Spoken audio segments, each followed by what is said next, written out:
اسلام ہم کو کھانے پینے، اچھا لباس زیب تن کرنے، عمدہ چیزیں استعمال کرنے سے نہیں روکتا، بلکہ اسلام حوصلہ افزائی کرتا ہے کہ انسان خوددار بنے، وہ دوسروں کے سامنے اپنی ضرورتوں کے لیے ہاتھ نہ پھیلائے، اپنی ضرورتیں پوری کرنے کے لیے دوسروں سے مانگتا نہ پھرے، بلکہ اپنے تن کو دھوپ کی تمازت میں پگھلائے، اپنے آپ کو محنت و مشقت کا عادی بنائے، اور جو کچھ محنت کے بعد اس کو ملتا ہے اسے اپنے اوپر، اپنی آل و اولاد پر خرچ کرے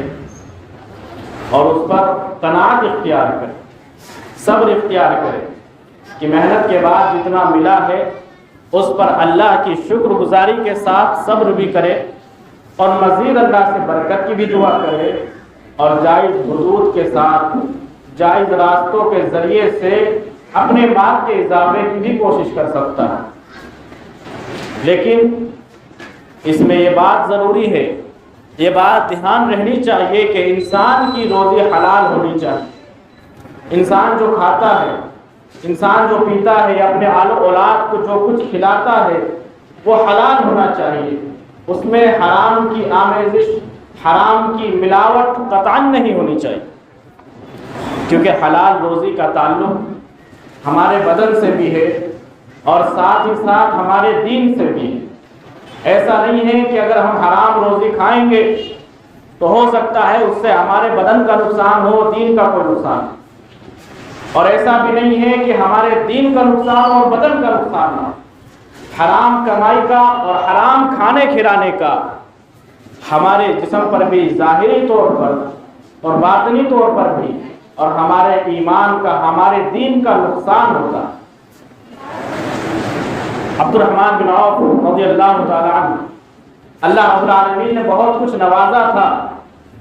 بہت زیادہ مال و دولت ان کے پاس تھی، لاکھ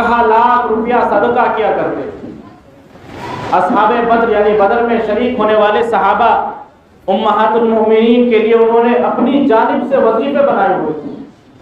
کہ ان امہات کو اتنا روپیہ میری طرف سے ہر ماہ جائے گا، ہر مہینے جائے گا، اور جو بدری صحابی تھے ان کو بھی جائے گا۔ اتنے مالدار صحابی تھے، لیکن یہ مال کے فتنے میں نہیں پڑے۔ مال انہوں نے کمایا تو صحیح راستے سے کمایا، مال انہوں نے کمایا تو اس ڈھنگ سے کمایا، اس طریقے سے کمایا جس طرح سے اس کے کمانے کا حکم ہے۔ اس لیے مال کو لے کر کے، دولت کو لے کر کے ان کی نیت اتنی خالص ہے۔ ایک بار فرماتے ہیں یا حبذا من مال، کہ میرا مال کتنا عمدہ ہے، کتنا اچھا ہے کہ اصون بہ عرضی، اس سے میں اپنی عزت کی حفاظت کرتا ہوں، یعنی میرا مال پاک ہے، میرا مال حلال ہے، میرے ہاتھ کی کمائی ہے، تو اس سے میری عزت محفوظ رہتی ہے، اور وَأَرْضَىٰ بِهِ رَبِّي، اور اس مال سے میں اپنے رب کو بھی راضی کرتا ہوں۔ ایک طرف اپنے من کی حفاظت کرتا ہوں، اپنی خودداری کی حفاظت کرتا ہوں، اپنے آپ کو بے عزت اور ذلیل ہونے سے بچاتا ہوں، کسی کے سامنے ہاتھ نہیں پھیلاتا، اور ساتھ ہی ساتھ اس مال کو صدقہ اور خیرات کر کے، مستحق لوگوں میں بانٹ کر کے، صحیح جگہ پر خرچ کر کے اللہ رب العالمین کو بھی راضی کرنے کی کوشش کرتا ہوں۔ تو اگر کسی مومن انسان کے پاس مال آتا ہے جس کی نیت خالص ہوتی ہے، جو مال صحیح ڈھنگ سے کماتا ہے، جس کا مال صحیح اور خالص ہوتا ہے، اس کی نیت کی وجہ سے، اس کی برکت کی وجہ سے اس کے دین کا بھی نقصان نہیں ہوتا اور اس کی دنیا کا بھی نقصان نہیں ہوتا۔ وہ دین کو بھی کماتا ہے، دنیا بھی کماتا ہے، وہ اللہ کو بھی راضی کر لیتا ہے اور اپنے آپ کو بھی خوش رکھتا ہے۔ لیکن اگر حرام مال ہوتا ہے تو انسان لمحے بھر کے لیے اپنے آپ کو تو مطمئن کر سکتا ہے، حالانکہ اس کا نفس بھی بولتا ہے اندر سے کہ یہ صحیح نہیں ہے۔ مان لیجئے چند لمحے کے لیے اپنے نفس کو مطمئن کر لے، لیکن اس کی دین کا، اللہ رب العالمین کی رضا کا تو نقصان کم از کم ہوگا، اس کی مال کی برکت ختم ہوگی اور اللہ رب العالمین اس سے ناراض ہو جائے گا۔ اللہ کے نبی صلی اللہ علیہ وسلم نے ارشاد فرمایا، ایھا الناس، اے لوگوں، ان اللہ طیب لا یقبل الا طیبا، کہ اللہ رب العالمین پاک ہے، پاک باز ہے، اور اس کو صرف اور صرف پاک مال چاہیے۔ وہ مال جو حرام کی آمیزش سے پاک ہو، وہ مال جو شبہات کی، شبہ کی، شک کی آمیزش سے پاک ہو، ایسا مال اللہ رب العالمین کو چاہیے۔ اور کہا وَإِنَّ اللَّهَ أَمَرَ الْمُؤْمِنِينَ بِمَا أَمَرَ بِهِ الْمُرْسَلِينَ، اور اللہ نے مومنوں کو یعنی ہم لوگوں کو وہی حکم دیا جو نبیوں کو حکم ملا تھا۔ مال کے تعلق سے جو حکم نبیوں کو ملا وہی حکم ہم کو بھی اللہ نے دیا۔ اللہ نے فرمایا یا ایھا الرسل کلوا من الطیبات واعملوا صالحا انی بما تعملون علیم، کہ اے رسولو، اے اللہ کے پیغمبرو، اللہ کی پاک روزی میں سے کھاؤ اور نیک کام کرو، اور جو کچھ تم کرتے ہو اس کو میں جانتا ہوں۔ یہ رسولوں کے لیے اللہ نے حکم دیا، اور یہی حکم اللہ رب العالمین نے مومنوں کو بھی دیا۔ یا ایھا الذین آمنوا کلوا من طیبات ما رزقناکم، کہ اے مومنو، جو رزق ہم نے دیا اس میں سے پاک روزی تم کھاؤ۔ ثم ذکر الرجل یطیل السفر اشعث واغبر، پھر اللہ کے نبی صلی اللہ علیہ وسلم نے ان آیات کا ذکر کرنے کے بعد ایک ایسے شخص کا ذکر کیا جو سفر میں ہوتا ہے، لمبا سفر، بہت لمبا چوڑا سفر طے کر کے وہ آتا ہے۔ اشعث واغبر، اس کے بالوں پر دھول جمی ہے، اس کا چہرہ سیاہ آلود ہے، اس دھول کی وجہ سے دھول مٹی میں وہ اٹا ہوا یمد یدہ الی السماء، آسمان کی طرف اپنے ہاتھوں کو اٹھا کر کہتا ہے یا رب یا رب، اے میرے پروردگار، اے میرے پروردگار، یعنی دعا مانگتا ہے، اللہ سے اپنی حاجت طلب کرتا ہے، دعائیں مانگتا ہے۔ اللہ کے نبی صلی اللہ علیہ وسلم نے فرمایا وَمَطْعَمُهُ حَرَامٌ وَمَشْرَبُهُ حَرَامٌ وَمَلْبَسُهُ حَرَامٌ وَغُذِّيَ بِالْحَرَامِ فَأَنَّىٰ يُسْتَجَابُ لِذَٰلِكَ، لیکن اس دعا کرنے والے انسان کا کھانا حرام کا، پینا حرام کا، جو لباس پہنا تھا وہ بھی حرام کا، حرام سے اس کی پرورش ہوئی، تو اس کی وجہ سے اس کی دعائیں کیسے قبول ہو جائیں گی؟ اس کی دعا اللہ رب العالمین کیسے قبول کر سکتا ہے؟ حاضرین یہاں دیکھیں، حدیث میں غور کریں، اللہ کے نبی نے جس شخص کا ذکر کیا وہ شخص سفر میں تھا، اور حدیث میں ہے کہ جو شخص مسافر ہوتا ہے مسافر کی دعا اللہ رب العالمین قبول کرتا ہے، اور اس کے چہرے پر وہ آثار تھے جو فقر و فاقہ کے، جو پریشانی کے، محتاجگی کے آثار تھے، وہ بھی اس کا سر، اس کی دھول میں، اس کا سر اور بال بالکل دھول میں اٹے ہوئے، انسان دیکھنے میں لگے کہ مسکین ہے، مجبور ہے، اور اللہ بھی چاہتا ہے کہ انسان رو کر کے، گڑ گڑا کر کے، اپنے آپ کو ذلیل کر کے اللہ سے دعا مانگے۔ اس نے اس طرح سے بھی دعا مانگی، اور ساتھ ہی ساتھ ہاتھ اٹھا کر کے بھی اس نے دعا مانگی، اور اللہ کو شرم آتی ہے کہ جب کوئی انسان ہاتھ اٹھائے تو اس کو خالی ہاتھ لوٹاتا، لیکن ان تین اسباب کے جمع ہونے کے باوجود اللہ نے اس کی دعا نہیں قبول کی۔ وہ سفر میں تھا، مسافر تھا، ہاتھوں کو اللہ رب العالمین کی طرف اٹھا کر دعا مانگ رہا تھا، اور اس کا ظاہراً بھی بڑا ہی مسکین اور مجبور والا تھا، لیکن اللہ نے اس کی دعا نہیں قبول کی۔ رسول اللہ نے فرمایا فَأَنَّىٰ يُسْتَجَابُ لِذَٰلِكَ، جب اس کا کھانا حرام کا ہو، جب اس کا پینا حرام کا ہو، جب اس کے کپڑے حرام کے ہو، پرورش حرام کی ہو، تو اس بنیاد پر اس کی دعا قبول کیسے کی جائے؟ بہت بڑا سبب، بہت بڑی وجہ کہ اگر ہماری دعائیں نہیں قبول ہوتی تو کم از کم ظاہری طور پر انسان اپنے اوپر ایک نظر تو ڈال کر کے دیکھ لے کہ جو حرام کا مال اس نے کمایا ہے کہیں وہ اس کی وجہ تو نہیں بن رہا، کہیں اس کی وجہ سے دعاؤں میں اثر تو نہیں ختم ہو گیا،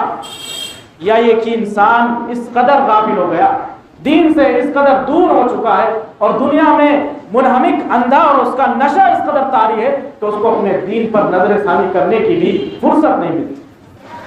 دین اسلام نے جہاں یہ ابھارا کہ اللہ کے فضل کو تلاش کرو، وَابْتَغُوا مِن فَضْلِ اللَّهِ، حکم دیا اللہ نے، اللہ کا فضل تلاش کرو، روزی تلاش کرو، اور یہ بھی کہا کہ جو سب سے بہترین صدقہ ہے وہ یہ ہے کہ تم اپنے اہل و عیال کو اپنی کمائی میں سے کھلاؤ۔ اللہ کے نبی انبیاء بھی اپنی کمائیوں میں سے کھاتے تھے، خود کا کام کرتے اور کھاتے تھے، لیکن اسلام نے یہ بھی سکھایا کہ کمائی کا راستہ حلال کا ہونا چاہیے، ان راستوں کے ذریعے سے کمائی نہ کی جائے، چاہے بظاہر آپ کا بہت بڑا نفع ہوا، چاہے اس حرام ذریعے سے بہت ہی زیادہ فائدہ کما رہے ہو، جس میں نقصان بہت کم ہو، فائدہ ہی فائدہ ہو، لیکن آپ کے ایمان کا تقاضا ہے کہ اس راستے کو چھوڑیں۔ آپ کا ایمان آپ کے اندر سے اپیل کرے اور آپ کو روکے، اس قدر ایمان آپ کا اچھا ہونا چاہیے، اپنی آنکھوں کو کھلا رکھنا چاہیے کہ آپ کو اس کی چمک دمک، دولت کی چمک دمک اور اس کی ریل پیل آپ کو بہکا نہ سکے، آپ کہہ سکیں کہ یہ مال اور یہ ذریعہ حرام کا ہے، یہ میں اختیار نہیں کر سکتا، اس ذریعے سے میں نہیں کما سکتا، میں روکھی سوکھی پر گزارا کر سکتا ہوں لیکن حرام کمائی کے راستوں پر نہیں چل سکتا۔ حاضرین گرامی قدر، علماء کرام، اسلاف کرام جو ہمارے اسلاف گزرے ہیں وہ کہتے تھے کہ لو قمت فی العبادت قیام الساریہ، کہ اگر تم عبادت میں ایک پلر اور کھمبے کی طرح کھڑے ہو جاؤ، ستون کی طرح ڈٹ جاؤ، اس طرح ڈٹ کر کے 24 گھنٹہ کھڑے ہو کر کے عبادت کرتے رہو، لیکن تمہارے پیٹ میں جو روزی گئی ہے وہ حلال کی نہیں ہے، تو یہ عبادت بھی تمہیں نفع نہیں پہنچا، یہ عبادت کا اثر بھی تمہارے اوپر دکھائی نہیں دے گا۔ اگرچہ تم 24 گھنٹہ ستون کی طرح پلر کی طرح کھڑے ہو کر کے عبادت کرتے رہو، لیکن اگر حرام کھایا ہے تو وہ عبادت بھی تمہیں فائدہ نہیں پہنچا سکتی۔ حلال کمائی کا اتنا بڑا مقام ہے، اتنی بڑی اہمیت ہے، لیکن آج کے سماج میں، آج کے دور میں ہمارے مسلمان بھائیوں کا حال یہ ہے کہ ان کو صرف مطلب یہ ہے کہ مال آنا چاہیے، پیسہ آنا چاہیے، روپیہ آنا چاہیے، مالداری آنی چاہیے، اور اس بات سے بالکل بھی مطلب نہیں، بالکل بھی سروکار نہیں کہ وہ مال آ کہاں سے رہا ہے، کس طریقے سے میں کما رہا ہوں اور کون سا راستہ اختیار کر۔ حالانکہ اہمیت یہ اس بات کی نہیں ہے اسلام میں کہ کتنا کما رہے ہو، اہمیت یہ ہے کہ کس طرح سے کما رہے ہو، اس بات کی اہمیت ہے کہ کس طریقے اور کس طرح سے تم اپنے مال کو کما رہے۔ اللہ کے نبی صلی اللہ علیہ وسلم نے اپنی احادیث میں باضابطہ اس بات کی طرف اشارہ کیا ہے کہ انسان کو اس کے مال کے بارے میں بھی جواب دینا ہے، اس کے مال کے بارے میں سوال ہونا ہے قیامت کے دن، اور ایک سوال نہیں ہوگا بلکہ دو سوال، دو سوال اللہ رب العالمین مال کے بارے میں کر لے گا۔ پہلا سوال ہوگا من این اکتسبہ، کہ اس مال کو کمایا کہاں سے، کس راستے سے اس مال کو کما کر لایا، اور جب کما لیا تھا تو فیما انفقہ، کس راستے میں اور کس مد میں کس جگہ پر خرچ کیا ہے، اس کا بھی سوال ہونا ہے، کمائی کا بھی سوال ہونا ہے، اور ساتھ ہی ساتھ اس کے خرچ کرنے کا بھی سوال ہونا ہے۔ جو حضرات حرام کمائی کرتے ہیں، ان کے چاہے وہ خواتین ہوں، ان کے شوہر اور ان کے گھر والے، ان کے ماں باپ حرام کمائی کی طرف جاتے ہیں، تو ان کو بھی چاہیے کہ وہ ان کو حرام کمائی سے روکے۔ اور اسلاف میں جس طرح سے ہماری خواتین کا کردار رہا ہے، گھریلو عورتوں کا کردار رہا ہے، ماں بہنوں کا کردار رہا ہے، اس کردار کو اجاگر کریں، اس کردار کی جھلک ان کے اندر آنی چاہیے۔ ہوتا یہ تھا کہ جب کوئی شخص کمانے کے لیے اپنے گھر سے نکلتا تھا، اس کے اہل خانہ تلقین کرتے تھے، اس سے کہتے تھے کہ اللہ رب العالمین سے ڈرو، یا ھذا اتق اللہ فینا، کہ اللہ کے بندے ہمارے تعلق سے اللہ رب العالمین سے ڈرتے رہنا، اتق اللہ فی رزقنا فإنا نصبر علی الجوع ولا نصبر علی النار، کہ ہم بھوک پر تو کفایت کر سکتے ہیں، ہم بھوک پر صبر کر سکتے ہیں، لیکن جہنم کی آگ پر صبر نہیں کر سکتے۔ جب ان کے شوہر، ان کے بھائی، ان کے باپ گھر سے کمائی کے لیے نکلا کرتے تھے تو اس بات کی تلقین باقاعدہ کیا کرتے، وہ کہتے تھے کہ ہم بھوکے رہ سکتے ہیں لیکن حرام کمائی کو کھا کر کے جہنم کے مستحق اپنے آپ کو بنا نہیں سکتے، اس پر ہمیں صبر نہیں ہوگا، ہم بھوک پر صبر کریں۔ تو یہ اسلام کے وہ واقعات، کیونکہ ان کے اندر حلال کمائی کے کھانے کا، حلال کے اہتمام کا اور ان کے اندر چال چلن تھا، اس کے لیے ان کی نظروں میں نظریں صاف تھی، نظریں خالص تھی، ان کو صحیح اور غلط دکھائی دیتا تھا، لیکن جب ہماری روزیاں حرام ہو گئی، جب ہماری آنکھوں پر مال و دولت کی دھول چڑھ گئی، جب ہماری آنکھوں کو مال و دولت نے اندھا کر دیا،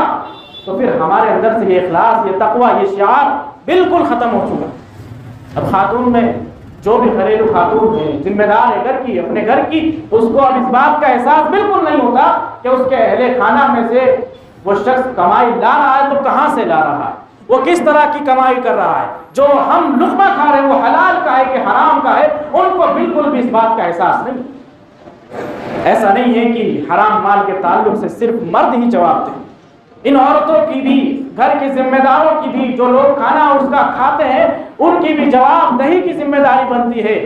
وہ بھی سوال کریں اس شخص سے، تم کہاں سے کماتے ہو، حلال ہے کہ حرام ہے، ہمیں حلال چاہیے، حرام نہیں چاہیے، حلال چاہے کم ہو ہمیں چل جائے گا، لیکن حرام کی کثیر تعداد، حرام کا ڈھیر بھی ہمیں نہیں چلے گا، حرام کا ایک لقمہ بھی ہم کو نہیں چلے گا۔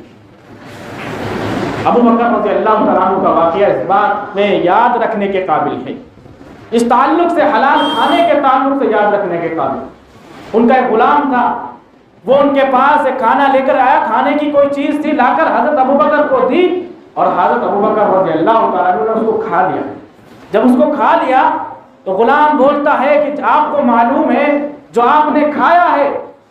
وہ کس چیز کا کھانا تھا، وہ میں نے کیسے کمایا تھا؟ حضرت ابوبکر نے پوچھا کہ کیسے کمایا؟ وہ شخص بولتا ہے تکہنت فی الجاہلیہ، جب جاہلیت کا دور تھا، جب جاہلیت کا زمانہ تھا، جب میں مسلمان نہیں تھا، اس وقت میں نے ایک شخص کے لیے کہانت کی، یعنی اندازہ کیا اس کے مستقبل کا، اس کے فیوچر کا، کہ اس کیا ہوگا اس کا آگے زمانے میں. اور اس نے آج وہ مجھ سے ملا، اس نے خوش ہو کر کے مجھے یہ ہدیے میں دیا، یہ اسی چیز کی کمائی تھی. حضرت ابوبکر رضی اللہ تعالیٰ جب سنتے ہیں کہ حرام مال تھا، کہانت کے ذریعے سے کمایا ہوا مال تھا، جو حرام ذریعہ ہے، جو حلال نہیں ہے، تو اپنے منہ میں ہاتھ ڈال کر کے جو کچھ کھایا ہوتا ہے اس کو الٹ دیتے، جو کچھ کھایا ہوتا ہے اس کو سب کا سب باہر کر دیتے، اور پھر اللہ سے کہتے ہیں اللہ رب العالمین مجھے معاف کرنا، میں اس چیز سے بری ہوں، میں معافی طلب کرتا ہوں، تجھ سے برات کا سوال کرتا ہوں جو میرے ہاتھوں سے چپک گیا اور جو میرے پیٹ میں چلا گیا، جو میری رگوں میں چلا گیا، میں اس سے معافی مانگتا ہوں، اور جو باقی میرے بس میں تھا اس کو میں نے باہر کر دیا. اور ایک روایت کے مطابق کہتے ہیں اگر اس کو نکالنے کے لیے مجھے اپنی جان بھی نکالنی پڑتی، جان بھی گنوانی پڑتی، تو میں وہ کر ڈالتا. حلال مال کا اہتمام، حلال مال کو، حلال کمائی کا اہتمام اس قدر ہونا چاہیے کیونکہ اس کا تعلق صرف ہماری دنیا سے نہیں بلکہ ہمارے دین سے ہے، ہمارے اعمال سے ہے. اگر ہماری حلال نہیں ہوگی کمائی تو ہمارے اعمال بھی ایسے نہیں ہوں گے جو اللہ رب العالمین کے یہاں ہماری مغفرت کرا سکے. جو آیت میں نے پڑھی تھی یا ایھا الرسل کلوا من الطیبات واعملوا صالحا، کہ رسولوں پاک روزی کھاؤ، طیب اور طاہر پاک مال کھاؤ، واعملوا صالحا اور نیک اعمال انجام. اس میں بھی اللہ رب العالمین نے بظاہر اشارہ کیا ہے کہ نیک کاموں کا دار و مدار اور انسان نیک کام کس طرح سے اپنے لیے آسان کر سکتا ہے، نیک راستوں پر اور نیک کاموں کو کس طرح سے آسانی سے انجام دے سکتا ہے، اس کے لیے سب سے پہلے دیکھیں کہ اس کی روزی حلال ہے کہ نہیں. اللہ نے رسولوں کو حکم دیا کہ پاک روزی کھاؤ اور اس کے بعد فوراً حکم دیا کہ نیک اعمال انجام. اس میں اشارہ ملتا ہے، اس میں اشارہ اللہ رب العالمین نے گویا کہ دیا کہ اگر ہم نیک کاموں کو مسلسل اور تسلسل کے ساتھ انجام دینا چاہتے ہیں تو حلال روزی کا، پاک روزی کا اہتمام کریں اور حرام روزی کے قریب بھی نہ جائیں. لیکن آج کے زمانے میں پھر وہی حال ہے کہ لوگوں نے اس بات کا خیال کرنا بند کر دیا ہے کہ روزی ان کی کہاں سے آ رہی ہے اور کس طرح سے آ رہی ہے، بلکہ حال تو یہ ہے کہ ان کو معلوم ہو جاتا ہے کہ اگر حرام ہے، ان کو معلوم ہوتا ہے، علم ہوتا ہے کہ یہ روزی حرام کی ہے، لیکن جب ان کے ہاتھوں میں وہ آ جاتی ہے اس وقت ان کو یہ لگتا ہے کہ نہیں یہ تو حلال ہے. پھر اس کو حلال کرنے کے لیے طرح طرح کے حیلے اور بہانے تلاشتے ہیں. جب تک وہ روزی اس کے ہاتھ میں نہیں آئی تھی اس کو وہ حرام سمجھتا تھا، لیکن جیسے ہی وہ مال اس کے ہاتھوں میں آیا اس کو حلال کرنے کے ہیلے بہانے تلاش کرنے لگا کہ اس کو کس طرح سے حلال کیا جا سکتا. یہ حال ہے، یہ رویہ ہے آج کے مسلمانوں کا. بظاہر جس طرح سے سود کا کھانا، انٹرسٹ کا کھانا، بیاج کے مال کا کھانا حرام ہے، جس طرح سے رشوت کا، چوری کا پیسہ کھانا حرام ہے، غصب کا پیسہ کھانا حرام ہے، لیکن اگر کوئی انسان کے ہاتھ میں یہ سب پیسہ آ جاتا ہے جانتے بوجھتے کہ یہ حرام شکل ہے، اس کو لگتا ہے، اس کو یہ لگنے لگتا ہے اور ایسی دلیلیں تلاش کرنے لگتا ہے کہ جس سے ان پیسوں کو حلال کر دیں. آج کل زمانے میں غصب کا مال، ایک دوسرے کا مال ہڑپ لینا، چوری چھپے دوسرے کا مال لینا، یہ بھی بالکل جاری ہے، عام سی بات. طرح طرح سے ہیلے بہانے کر کے، طرح طرح سے دوسرے راستے اختیار کر کے، قانون کا سہارا لے کر کے دوسرے کا مال ہڑپنا بھی حرام ہے. چاہے آپ کے بارے میں فیصلہ کر دیا جائے، چاہے آپ کے حق میں فیصلہ کر دیا جائے، ارے یہ تو آج کی عدالت ہے، اگر رسول اللہ بھی کسی کے ناجائز مال کے بارے میں فیصلہ کر دیتے اور وہ ناجائز ہاتھوں میں چلا جاتا پھر بھی اس کے لیے حلال نہیں ہوتا. خود اللہ کے نبی صلی اللہ علیہ وسلم نے فرمایا کہ میرے پاس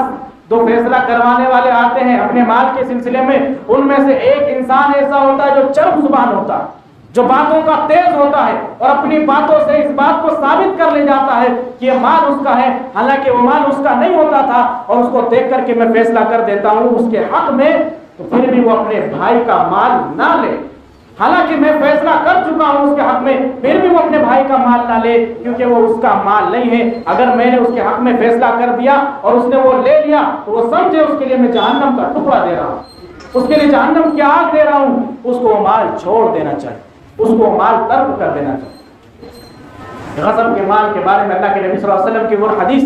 فرماتے ہیں، رسول اللہ صلی اللہ علیہ وسلم من قطع مال امرئ مسلم بیمینہ، کہ قسم کھا کر کے اپنے آپ کو دلیل سے یا قسم کے ذریعے سے مضبوط ثابت کر کے اگر کسی بھائی کا مال لے لیا ہے تو اللہ کے نبی صلی اللہ علیہ وسلم نے فرمایا الا حرم اللہ علیہ الجنہ، اللہ رب العالمین اس پر جنت کو حرام کر دیتا ہے اور جہنم اس پر واجب ہو جاتی ہے۔ صحابہ کرام رضوان اللہ علیہم اجمعین پوچھتے ہیں وَإِن كَانَ شَيْئًا يَسِّرًا یا رسول اللہ، کہ اللہ کے نبی صلی اللہ علیہ وسلم اگر تھوڑا موڑا مال ہو، زیادہ مال نہ لیا ہو، کسی بھائی کا مال ہم نے ہڑپ لیا ہو، دھوکے سے لے لیا ہو، قسم کھا کر کے لے لیا ہو، بہت بڑی پراپرٹی نہ لی ہو، تھوڑا سا مال ہو، تب بھی اللہ رب العالمین جنت حرام کر کے جہنم میں ہم کو ڈال دے گا۔ اللہ کے نبی صلی اللہ علیہ وسلم نے فرمایا وَإِن كَانَ قَضِيبًا مِنَ الْأَرَاكِ، اگرچہ پیلو کے درخت کی چھوٹی سی لکڑی کیوں نہ ہو۔ پیلو کا درخت اس زمانے میں کم نہیں تھا، اچھا خاصا وہاں پر درخت اگتا تھا، اس کی ایک چھوٹی سی لکڑی کی مثال اللہ کے نبی نے دی۔ اگر کسی مسلمان بھائی کا، اپنے بھائی کا، کسی انسان کا وہ مال قسم کھا کر کے، جھوٹی قسم کھا کر کے، جھوٹی دلیلیں لے کر کے اور جھوٹے راستے اختیار کر کے اگر وہ چھوٹی سی لکڑی بھی لے لی گئی تو پھر بھی اس انسان کے لیے جہنم واجب ہوتی ہے۔ اوجب اللہ علیہ النار وحرم علیہ الجنہ، اس پر جنت کو حرام کر دیا جاتا ہے اور جہنم اس انسان کے لیے واجب ہو جاتا ہے۔ تو حلال کمائی کے راستے اپناؤ، خوب کماؤ، اللہ نے جو فضل تلاش کرنے کا حکم دیا ہے اس فضل کو تلاش کرو، لیکن حلال ہونا چاہیے، کمائی کا راستہ حلال ہونا چاہیے، گرچہ کم ہو لیکن وہ حلال ہونا چاہیے۔ اس کی برکتیں آپ اپنے خاندان پر محسوس کریں گے، اس کی برکتیں اپنی نسلوں میں محسوس کریں گے، اپنی ذریت میں محسوس کریں گے۔ ہمارے اسلاف جن کے قصے کہانیاں، جن کی اسلام کے لیے خدمات، جن کی اسلام کے لیے قربانیاں، اتنی خدمتیں کر چکے ہیں، اتنا کچھ وہ علم کی خدمت کر کے جا چکے ہیں، اگر ایک انسان اپنی اس زندگی میں صرف ان کی لکھی کتابوں کو پڑھنا چاہے، ان کے علم کا احاطہ کرنا چاہے تو نہیں کر سکتا۔ ان اسلاف میں ایسے بھی لوگ تھے جنہوں نے ہزاروں کتابیں لکھی، ان میں ایسے بھی لوگ تھے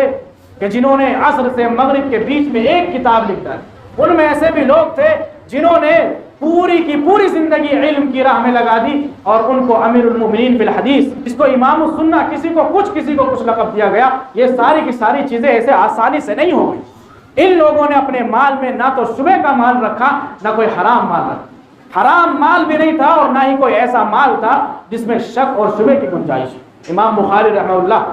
امیر المومنین فی الحدیث، حدیث کے امام، حدیث میں امیر المومنین، حدیث میں خلیفہ، حدیث کے بادشاہ، انہوں نے اپنے والد کا، اپنے باپ کا ذکر کیا کہ جب میرے والد کا انتقال ہونے لگا، جب نزا کا وقت آیا، اس وقت وہ بولنے لگے کہ میں نہیں جانتا کہ میرے مال میں ایک درہم بھی حرام کا ہے یا ایک درہم بھی کوئی شک کا ہے، میرا پورا کا پورا مال حلال ہے۔ حلال کمائی سے ان کی ماں نے اپنے بیٹے کی پرورش کی، تو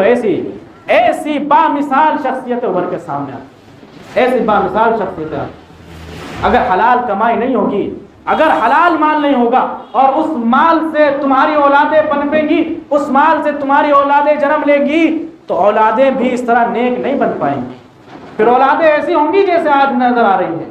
جس میں نہ تو دین کا شعور ہے، نہ رسول اللہ صلی اللہ علیہ وسلم کی اطاعت کا جذبہ ہے، نہ دین کی سمجھ ہے، نہ اللہ رب العالمین کی پہچان ہے، نہ حلال اور حرام کی تمیز ہے، نہ حیا ہے، بے حیائی بالکل اس طرح عام ہو چکی ہے۔ یہ ہو سکتا ہے کہ ہماری حرام کمائیوں کا نتیجہ ہو۔ اگر ہماری کمائی بالکل حلال کی ہوتی، جس میں حرام کا شبہ بھی نہ ہوتا، اللہ رب العالمین اس کی برکت سے ایسی اولادوں سے، ایسی ذریتوں سے نوازتا جو ہمارا سر فخر سے بلند کرتی، جو دین اسلام کے لیے خدمتیں انجام دیتی، جو دین کے لیے اپنے آپ کو وقف اور قربان کر دیتی۔ تیرے کردار کے چھیٹے تیری اولاد پر ہوں گے، کہ انسان جو کچھ کرتا ہے، جس طرح اس کی حرکتیں ہوتی ہیں، جس طرح سے اس کی دنیاوی زندگی چلتی ہے، اس کے کردار کے، اس کے عمل کے چھینٹے اس کی اولاد پر آتے ہیں۔ اور سورہ کہف میں اللہ رب العالمین نے جو آیت ارشاد فرمائی ہے ان لڑکوں کا واقعہ جن کا مال دیوار کے نیچے دفن تھا، اللہ نے اس کی وجہ کیا بتائی کہ ان کے والدین، ان بچوں کے والدین نیک تھے، نیکوکار تھے، اچھے تھے، اچھے اخلاق والے تھے، نیک اعمال کرنے والے تھے۔ اس کی برکت تھی کہ اللہ رب العالمین نے ان کے مال کو محفوظ رکھا۔ حضرت خضر علیہ السلام نے اس گرتی ہوئی دیوار کو سہارا دے کر کے کھڑا کر دیا کہ ان کا مال محفوظ رہے، اور یہ برکت تھی ان کے والدین کے نیک ہونے کی، ان کے والدین کے اچھا ہونے کی۔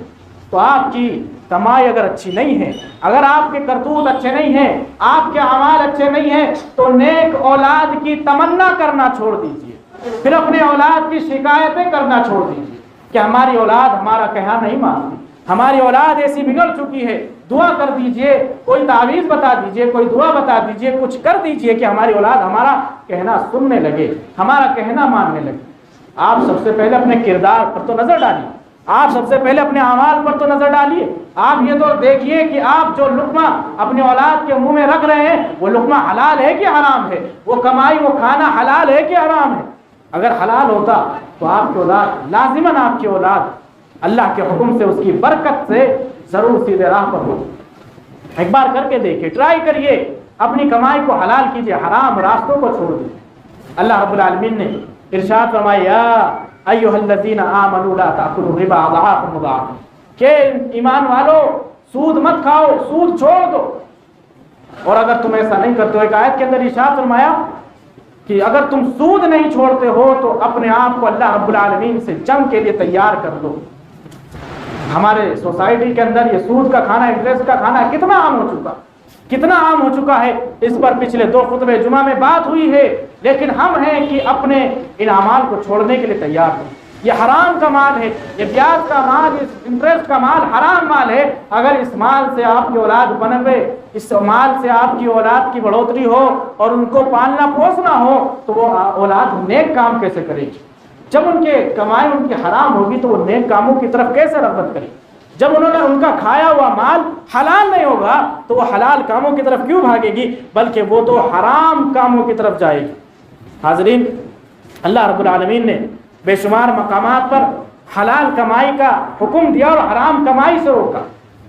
جب کسی چیز کی تکرار ہوتی ہے، بارہا جس چیز کا ذکر کیا جاتا ہے، تو اس کی اہمیت کا پتہ چلتا ہے، اس کی اہمیت کا اندازہ ہوتا ہے کہ چیز کس قدر اہم ہے کہ اللہ رب العالمین بار بار اس کا حکم دے رہا ہے۔ اور اللہ کے نبی نے باقاعدہ خاص کر کے اس بات ہی کی طرف رہنمائی کی کہ رسولوں کو بھی حلال کمائی کا حکم اللہ نے دیا، اور اسی طرح سے مومنوں تمہیں بھی یہی حکم ہے کہ تم حلال کمائی کھاؤ، حلال مال میں سے کھاؤ، حرام کمائی سے بچو، حرام راستوں سے بچو۔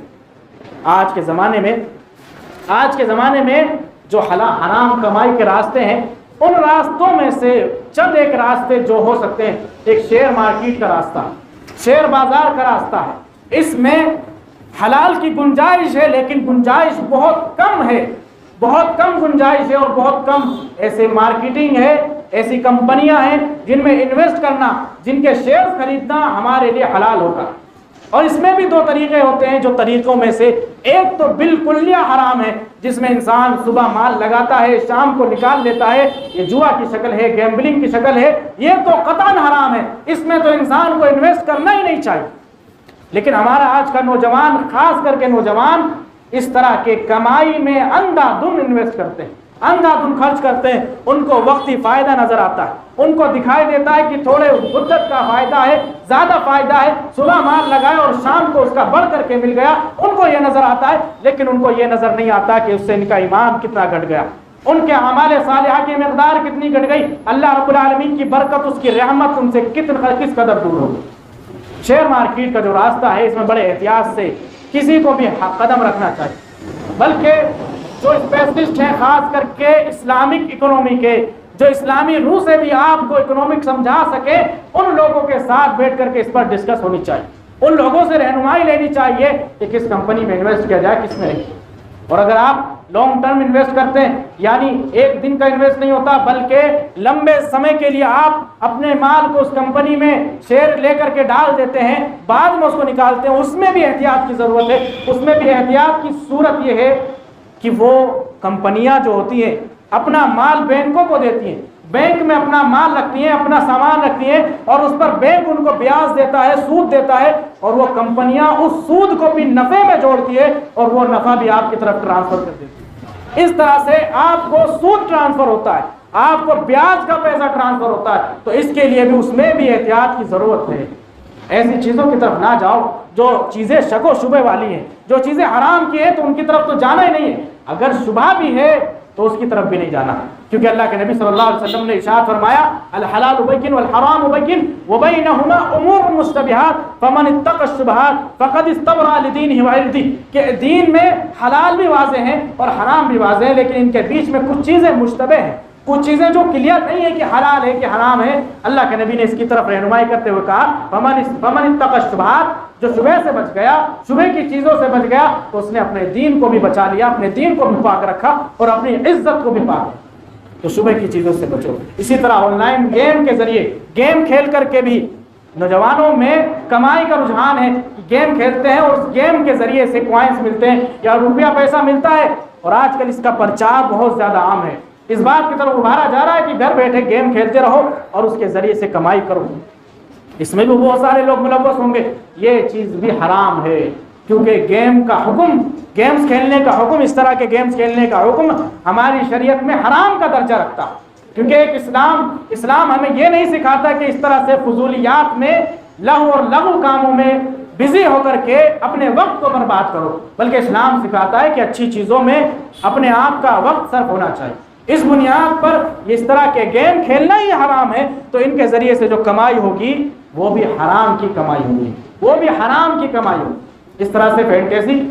اور اس طرح سے بہت ساری ایسی ایپ آئی ہوئی ہیں، مان لیجیے کوئی کھیل کود ہو رہا ہے، کرکٹ ہی کا کھیل ہو رہا ہے، اس پر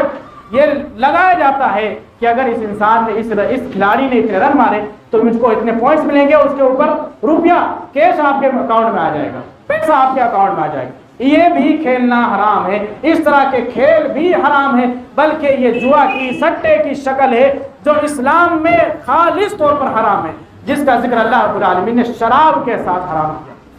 شراب کے ساتھ حرام کیا۔ انما الخمر والمیسر، کہ خمر اور میسر یہ حرام ہے، رجس من عمل الشیطان، ناپاک چیزیں ہیں، شیطانی عمل ہے۔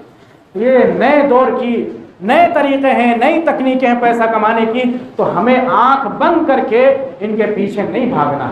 ہر ایک چیز کا حکم جاننا ہے، ہر ایک طریقے کو دیکھنا ہے، اس کو پرکھنا ہے یہ صحیح ہے کہ غلط ہے، کیونکہ جو لقمہ آپ کے پیٹ میں جائے گا اگر وہ حرام کا ہے، حلال نہیں ہوگا، تو وہ آپ کے دین کو بھی متاثر کرے گا، آپ کے جسم کو بھی متاثر کرے گا، آپ کی آل و اولاد کو بھی متاثر کرے گا۔ حلال مال ہوگا، حلال کمائی ہوگی، آپ کی بھی بڑھوتری ہوگی، اور آپ کا دین بھی عمدہ ہوگا، خالص ہوگا، آپ کی اولاد بھی جو ہونے والے ہوگی وہ پاک ہوگی، ذریت بھی پاک ہوگی۔ اللہ رب العالمین نے ارشاد فرمایا وَاتَّقُوا يَوْمًا تُرْجَعُونَ فِيهِ إِلَى اللَّهِ ثُمَّ تُوَفَّى كُلُّ نَفْسٍ مَا كَسَبَتْ، اس دن سے ڈرو جس دن سب کو اللہ رب العالمین کی طرف لوٹا دیا جائے گا، جس دن تم لوگوں کو اللہ رب العالمین کے سامنے کھڑا ہونا پڑے گا، حساب و کتاب دینا پڑے گا، اس دن سے ڈرو، اس دن سے ڈرو۔ آج کے زمانے میں تھوڑا روپیہ پیسہ دیکھ کر بہک مت جاؤ، اللہ کا تقوی اختیار کرو۔ اگر آپ نے حلال کمائی کا اہتمام نہیں کیا تو تقوی آپ کے دل میں نہیں آ سکتا، بغیر حلال کمائی کے تقوی کا تصور ممکن نہیں ہے، اللہ رب العالمین سے ڈرنے کا تصور ممکن نہیں ہے۔ تو اللہ سے ڈرو، اور قیامت کے دن کا خیال رکھتے ہوئے، حشر کا خیال رکھتے ہوئے، سوال و جواب کا، حساب کا خیال رکھتے ہوئے ان چیزوں کو آج ہی چھوڑ دو، حرام کمائی کے راستوں کو ترک کر دو، اسلاف کی طرح بنو، اسلاف کی طرح بنو کہ حلال کمائی پر اکتفا کر لیتے، دھوکے لے لیتے تھے لیکن حرام کمائی کی طرف نہیں جاتے تھے، حرام کھانا نہیں کھاتے تھے۔ اگر دھوکے سے کھا لیا حضرت ابوبکر کی طرح تو وہ لوگ اپنے آپ کو مشقت میں ڈال کر کے اس کو اپنے بدن سے خارج کر دیتے تھے، نکال دیتے۔